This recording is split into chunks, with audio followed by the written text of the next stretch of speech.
안녕하십니까.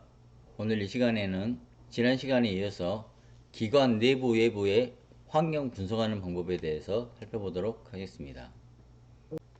먼저 상황 분석은 Situation Analysis, 프로그램 개발을 둘러싼 상황적 요소들을 분석하는 분석 방법입니다. 두 번째 조직 분석은 조직을 분석하는 거죠. 기관의 설립, 또 운영 목적, 주요 사업과 조직 현황, 이런 것을 분석하는 방법입니다. 오늘 이 시간에 배울 스와트 분석은 기업에서 많이 사용하는 방법입니다. 스와트 분석이라는 것은 과업하는 환경과 기술, 또 경제, 문화적 환경이 기업에 어떤 영향을 미치는가 쓰는 방법인데, 사실 기관에서나 교육기관 또한 관공서 이런 데서도 전부 스와트 분석은 필수적으로 다 사용하고 있는 추세입니다. 굉장히 많이 쓰는 방법이니까 익혀놓으시면 도움이 될 것 같습니다. 아울러 평생교육기관을 둘러싸고 있는 환경이 제공하는 기회 요인과 위협 요인을 살펴보는 것도 스와트 분석의 아주 매우 효과적인 방법이라고 볼 수 있겠습니다. 그럼 먼저 지난 시간에 배웠던 분석 방법들을 다시 한번 되짚어보는 시간을 갖도록 하겠습니다.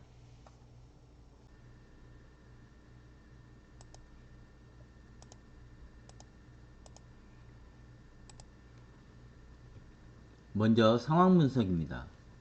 상황 분석은 프로그램 개발을 둘러싼 상황적인 요소들을 분석하는 것이라고 지난 시간에 배웠습니다. 이 상호작용에 대한 요소들, 첫째, 둘째, 셋째, 넷째, 5가지 요소들을 살펴보는 시간을 가졌었습니다. 프로그램 개발 기획할 때 고려해야 될 다양한 환경 요인들에 대한 내용을 살펴보게 되었습니다. 도식으로 살펴보면 보시는 바와 같이 지난 시간에 봤었죠. 여러가지 요인들을 역사, 문화, 정치, 사회, 경제, 심리적 요인까지도 살펴봐서 이런 것이 프로그램 개발에 영향을 준다는 그런 분석 방법입니다. 두 번째, 조직 분석은 말 그대로 그 조직을 분석하여서 조직의 운영 목적, 또 주요 사업, 현황 이런 것을 분석해서 살펴보는 방법입니다. 예시로 평생교육원에 대한 목적 이런 걸 살펴봤죠. 설립 목적은 무엇이고, 기관은 어디고, 또한 사업들은 어떤 것이 있고, 조직의 현황은 어떻게 되어 있고, 이런 것을 통한 것을 조직 분석이라고 보면 되겠습니다. 오늘 이 시간에 배울 것은 스와트 분석, 기업에서 굉장히 많이 사용되는 방법이라고 말씀드렸습니다. 경쟁자, 또한 학습자, 공급자, 정부, 금융기관, 지역사회 등의 과업 환경과 기술, 경제, 사회문화, 국제적인 이런 일반 환경이 기업에 미치는 변화의 내용을 확인하는 분석 방법입니다. 이 스와트 약자죠. Strength, Weakness, Opportunity, Threat. 이 분석은 하버드 경영대학원의 케네스 앤드류 박사와 스탠퍼드 대학의 두 연구들에 의해서 얻게 된 결과를 알버트 험프리가 고안한 경영 환경 분석 방법입니다. 근데 이 경영에 쓰는 방법이 현재 평생교육 기관과 일반 학교나 또 다른 기관에서 가장 많이 사용되는 방법이라고 보시면 되겠습니다. 조직의 외부 환경이 제공하는 기회 요인과 위협 요인, 또한 강점, 약점 이런 것을 파악함으로써 전략적인 계획 수립을 위한 경영 환경 분석 도구라고 보면 되겠습니다. 우리가 한번 예시를 들어서 살펴보도록 하겠습니다. 제가 인터넷에서 이 유재석에 관해서 스와트 분석되어 있는 것을 봤는데, 강호동보다 유재석이 더 잘 나갈 수 있는 이유가 스와트 분석을 통해서 본인 스스로 분석 조직하고 또 개발한다고 합니다. 유재석의 스와트 분석을 보면 화면에 보시는 것처럼 성실하고 겸손하고 이런 장점이 있죠. 또 약점은 경쟁자인 강호동이 강세이고, 또 리얼리티 프로그램이 또 퇴조되고 있고 시청률이 저조해지고 있고 프로그램 포트폴리오가 단조롭다, 이런 것이 있고, 기회 부분은 자기관리가 철저해서 방송 내에 안티가 없다는 것이 이 기회 요인입니다. 또 꾸준히 1등을 유지하고 있다는 것도 기회 요인입니다. 하지만 이 유재석 씨는 위기는 지겹다는 게 위기죠. 메뚜기 캐릭터가 너무 강해가지고 변신이 어려운 게 좀 있고, 또한 그 소속사와 갈등이 좀 있었던 것도 위기 요인이라고 볼 수 있겠습니다. 이러한 스와트 분석을 통해서 전략을 도출하는 방법은 SO, 즉 강점을 가지고 기회를 살리고, ST, 이 장점을 가지고 이 위기를 최소화시키고, WO, 이 약점을 보완해서 이 기회를 살리고, WT, 이 약점을 보완함과 동시에 이 위기를 피하거나 최소화시키고 하는 이런 전략들을 만들어낼 수 있다는 것을 말하고 있습니다. 이 스와트 분석은 자신의 조건이 상대 경쟁자들에 비해서 우위에 있으면 강점, 또 열위에 있으면 약점, 이렇게 분류하고, 환경의 요인은 유리한 변화 요인인 기회 요인과 불리하게 작용하는 변화 요인인 위협 요인으로 분류해서 그 요소들을 분석하여서 효과적으로 전략을 짜는 것을 이야기합니다. 이 스와트 분석을 다시 한번 살펴보면, 이 스와트 분석에서 S는 스트렝스의 약자로 내부의 강점을 의미합니다. 갖고 있는 장점을 말하는 거죠. W는 weakness, 이 약점이라는 것입니다. 우리 기관이 갖고 있는 취약점, 이런 것에 대한 파악입니다. O는 opportunity는 이 기회 요인을 말합니다. 다음 T는 threat, 이 위협 요인을 의미합니다. 이런 것들을 파악한 다음에 강점과 약점, 또 기회 요인과 위협 요인을 파악한 후에 전략적으로 대안을 도출하는 방법을 이 스와트 분석, 이렇게 이야기합니다. 이 스와트 분석은 경영 조직체에서 파악된 기회와 위협 요인, 강점과 약점 요인을 정리해서 이런 것을 분석해서 어떻게 대응할 것인가 하는 이 분석하는 도표입니다. 이 도표로 범주화된 도표를 한번 살펴보겠습니다. 강점, 약점, 이거 외적인 거죠, 다. 우리 기관이 갖고 있는 거니까. 외적인 것은 기회, 어떤 또 주변 환경이 있는가, 좋은, 또 위협되는 환경이 있는가, 이런 것을 살펴보는 것은 매우 중요합니다. 이 스와트 범주화는 이 네 가지로 크게 나눠볼 수 있겠습니다. 이 strength, weakness, opportunity, threat, 이런 네 가지 스와트 분석의 방법을 실제로 어떻게 사용할 것인가, 이론은 이렇지만 제가 가까운 중학생 한 명의 학습 전략을 통해서 한번 스와트 분석을 해보도록 하겠습니다. 실제 연습을 한번 해보자는 의미입니다. 이 중학생이 학습 전략을 스와트로 분석해 보겠습니다. 강점, 지난 학년 중에 성적이 우수하게 나왔다. 집중력이 비교적 높다. 가족들이 좀 적극적으로 관심이 많다. 부모님도 진로에 동의하며 스스로 학습 의지가 높다. 이런 아주 좋은 강점을 갖고 있는 학생입니다. 하지만 반대로 내부적인 약점은 몸이 약해서 오래 집중을 못한다. 일부 과목은 과목이 점수가 떨어진다. 학습 방법에 대한 확신이 없고 경험도 부족하다. 핸드폰 게임 같은 것을 많이 한다. 이런 약점이 있습니다. 외부적으로 이 기회가 되는 요인들, 공부방이 생겨서 집중할 수 있는 환경이 됐다. 또 공부 같이 하는 친구가 생겼다. EBS를 통해서 또 보완하는 방법을 알게 됐다. 이런 것이 기회죠.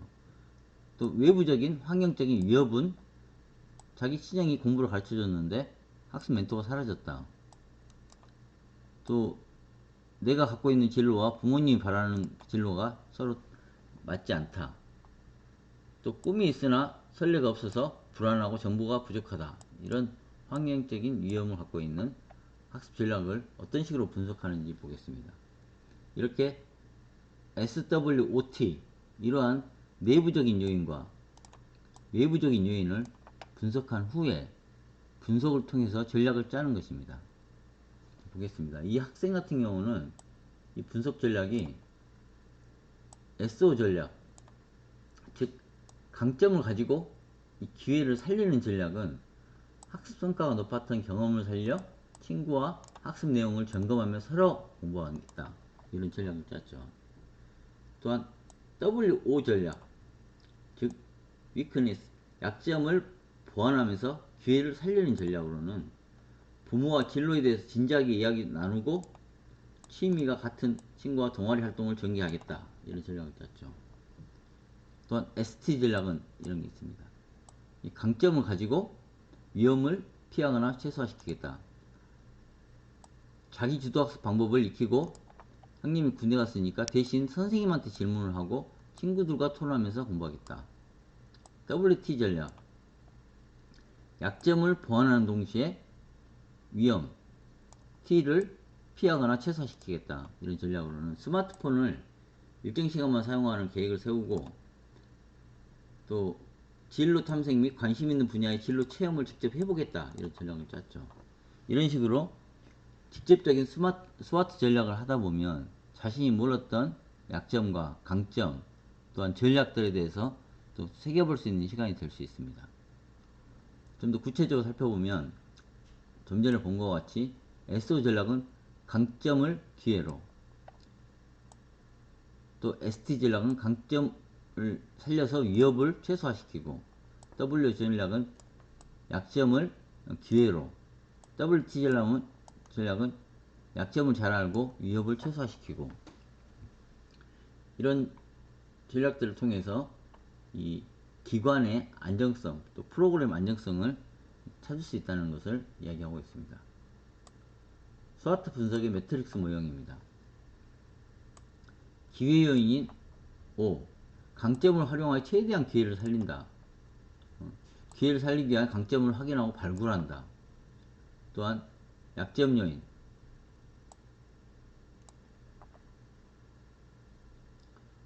약점을 보완하여 기회를 활용한다.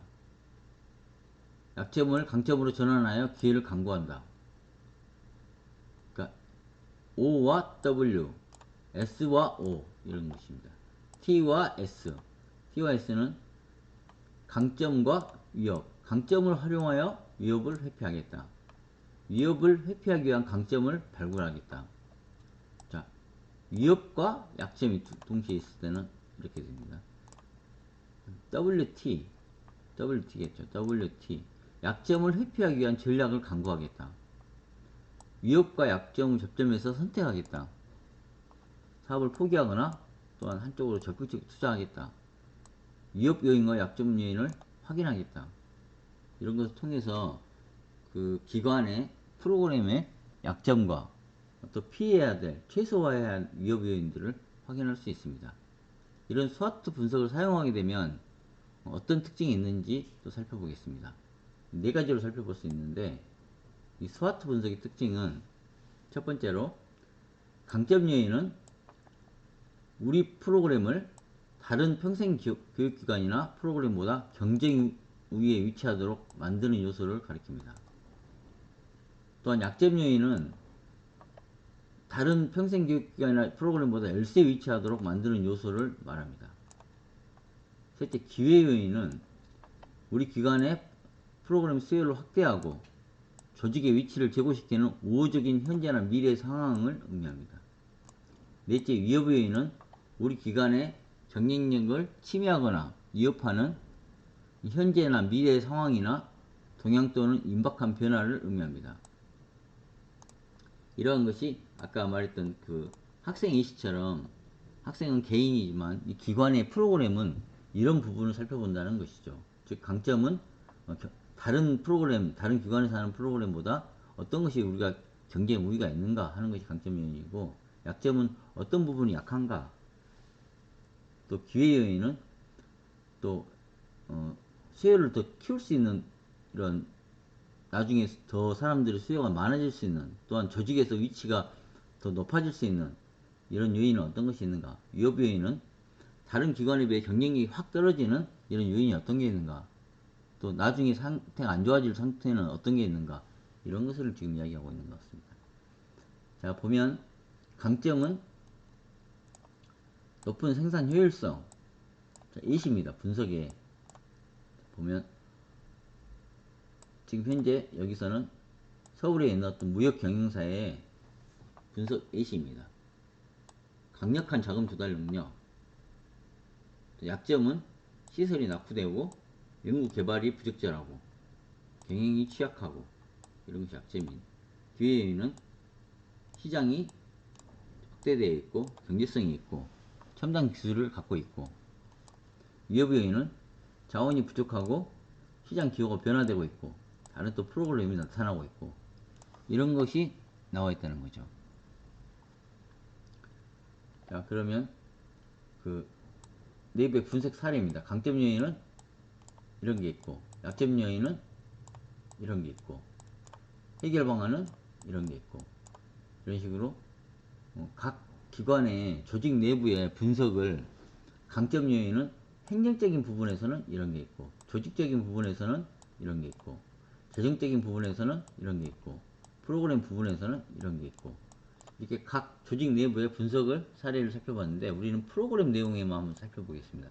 강점 요인이 전문 지식을 갖춘 조직원들이 많으므로 맞춤 프로그램 개발이 용이하고 전문적인 교수자를 보유하고 있고 실습으로 인해서 자신감이 고취되어 있다. 이런 강점 요인이 내부적으로 있다고 지금 보고 있습니다. 약점 요인은 성인들이 새로운 교육에 대한 두려움으로 원활한 프로그램 운영이 어렵다는 약점이 있고, 실력 있는 교수자는 인건비가 높다는 것이 약점으로 갖고 있습니다. 해결 방안은 성인들의 자신감을 키우고 지속적으로 상담하고 교육과 복지 마인드가 있는 전문적인 교수사 섭외하고, 이런 것이 해결 방안이라고 나와 있습니다.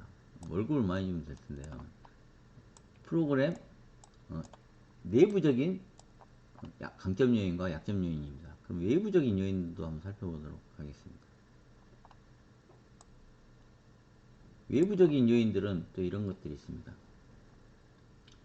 기회 요인, 위협 요인, 위험 요인, 위협 요인이죠. 지역적으로 봤을 때는 아파트가 밀집적이고 교통이 편리하다. 또 위험 요인으로는 인근 인지도 높은 기관으로 유출이 나갈 수 있다. 너무 이렇게 도시에 몰려있다 보니까 다른 기관도 많다는 내용 같습니다. 대응 방안은 질 높은 프로그램을 개발해서 이쪽으로 올 수 있도록 하겠다. 이런 거죠. 황역진 요인은 중산층들이 많고 유아교육기관들이 많다. 또 위협 요인으로는 비슷한 기관이 시내다 보니까 많이 있다는 내용입니다. 다른 기관의 여성 참여 프로그램이 많다. 또한 대응 방안은 창업 위주의 프로그램을 강조해서 홍보하겠다. 문화적 요인으로는 자립 욕구가 증가되고 있다. 자아실현 욕구가 증가되고 있다. 평생교육관 등 여러가지 기관 등이 있다. 위협 요인으로는 집안일로 인해서 경력이 단절되고 여성 참여 기회가 제한될 수 있다.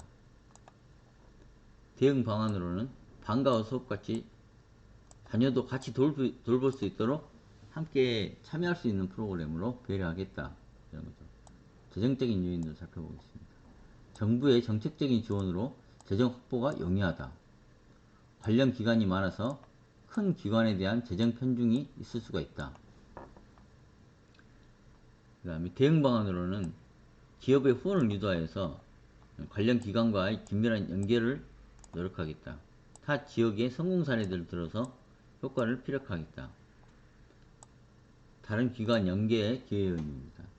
취업이 연계될 맞춤 교육이 용이하고 여성 기관 간 교류가 활발하므로 정보 공유가 용이하다. 또한 위험 요인으로는 경력 단절에 대한 인식 부족으로 취업할 곳이 부족하다. 대응 방안으로는 상호 도움을 줄 수 있도록 각 기관과의 활발한 교류 노력이 필요하다. 이런 것들이 있습니다. 다음 학습자 분석에 대해서 살펴보겠습니다. 학습자 분석은 잠재적 학습자에 대한 매핑 작업으로부터 시작된다. 매핑이라는 것은 경계하여 잘라내다. 경계를 정하여 잘라서 정하다. 이런 구체적이며 일정한 기준에 의해서 경계를 탁 정해서 구획하는 것을 말합니다. 매핑을 통해 잠재적인 학습 진단을 분석하는 것은 기관이나 실무자가 앞으로 개발할 프로그램에 참여할 예상되는 학습 집단의 특성을 파악하여 대체적으로 윤곽을 결정하는 것을 말합니다. 미리 공부할 사람들을 예측해서 이 사람들의 특성을 파악해서 대충 윤곽을 정한다는 것을 매핑이라고 한다. 이런 매핑부터 학습자 분석이 시작된다는 거죠. 예측부터 시작한다는 의미 같습니다. 이 매핑 방법은 첫째, 사회 체제를 분석합니다. 사회 체제 속에서 현재 지금 어떤 식으로 균형에 의해서 유형화되어 있는가 이걸 살펴보고, 둘째는 계층화 시킵니다. 이 지역의 그 수준을 보는 거죠. 경제적인 변인에 의해서 서열화 시키는 것을 의미합니다. 셋째, 사회적 차별화. 특정 기준이 아닌 가지고 있는 고유한 특성에 의해서 차별화를 시킵니다.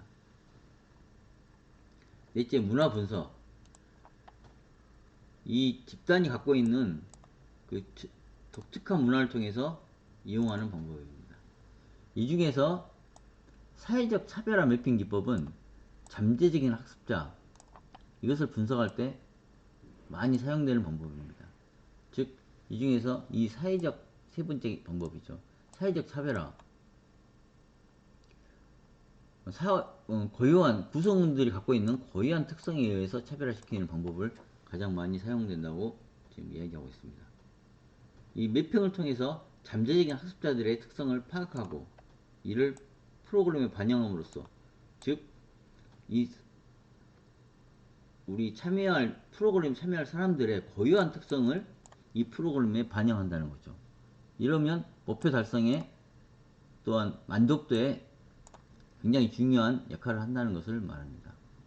그러니까 매핑 방법을 한마디로 하면 이 갖고 있는 잠재적인 프로그램에 참여할 만한 사람들이 갖고 있는 특성을 잘 확인해서 차별화시킨 다음에 거기에 맞는 프로그램을 개발하는 것이 중요하다, 이런 이야기입니다. 잠재적인 학습자를 분석할 때 고려해야 될 사항들입니다. 첫 번째로 이 대상 지역의 특성을 파악해야 됩니다. 둘째, 프로그램의 주제나 내용에 관련하여 관심과 요구가 있는 학습자들을 파악해야 됩니다. 세 번째, 성취도 및 선행지식 관점에서는 프로그램을 이해하고 수행하는 데 필요한 성취도와 선행지식에 대한 정보를 파악합니다. 넷째, 학습 스타일 관점에서는 이 학습자들이 선호하는 방식을 고려해야 된다는 것입니다. 다섯째, 동기와 장애 요인 관점에서는 참여 동기와 장애 요인을 파악해야 합니다. 우리 사회복지, 평생교육을 공부하는 우리 나주대학교 학생들의 참여 동기와 장애 요인을 파악해야 된다는 의미입니다.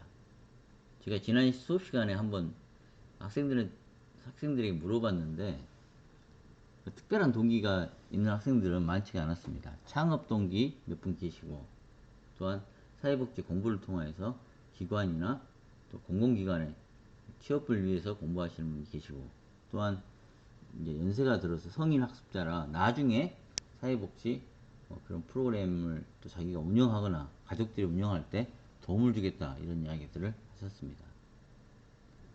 학습자 분석에서 포함되어야 될 사항에 대해서 살펴보겠습니다. 학습자가 몇 명 정도 될 것인가, 또 시간은 언제가 가능한가, 학습자들의 지역은 어딘가, 나이는 또 어떻게 되는가, 교육은 어느 정도 되는가, 성별은 무엇인가, 사회적 배경은 어떤가, 또 장애 여부는 있는가, 현재 지식이나 기술이나 경험은 어떤 것들이 있는가? 또 선호하는 학습 스타일은 어떤 것인가? 이 참여하게 된 이유는 무엇인가? 돈은 얼마나 드는가? 이런 것이 학습자를 분석할 때 기본적으로 포함되어야 될 사항이라는 것을 말하고 있습니다.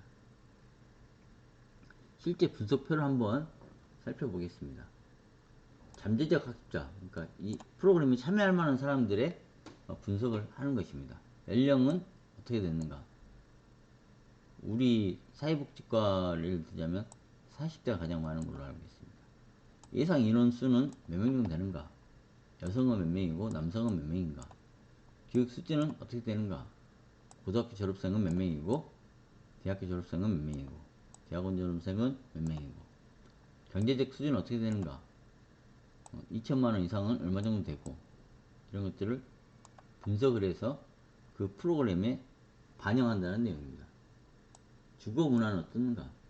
일반 주택에서 주거하는지 아파트에 주거하는지 유사점이 있는가? 종교가 다 기독교인가? 아니면 또 불교에 다 가까운가? 또 직업이 또 어느 한쪽에 치우쳐 있는가? 저희는 공무원들도 많이 계시더라고요. 시청에 근무하는 공무원들도 나중에 그 나이 제한이 없기 때문에 평생교육을 공부하시는 분들이 좀 많이 계셨습니다. 잠재적 학습자 집단의 차이점이 무엇인가? 종교가 좀 다른 사람들이 많이 있는가? 가치관이 좀 틀린 사람들이 있는가? 문화가 좀 다른 사람이 있는가? 학력 차이가 많이 나는가? 나이 차이가 많이 나는가? 직업군이 좀 많이 다른가? 이런 것들이 잠재적 학습자를 분석할 때 고려해야 될 사항인 것입니다. 과거 이 공부를 한 경험이 있는가? 이런 것들을 분석해서 이 프로그램을 반영할 때 계획할 때 이런 기획 단계나 또한 계획 단계에서 이런 것들이 고려되어야 된다는 것을 이야기하고 있습니다. 오늘은 이 프로그램 기획에 대해서 스와트 분석 방법에 대해서 기관의 내부와 외부의 환경 분석하는 방법에 대해서 살펴보았습니다.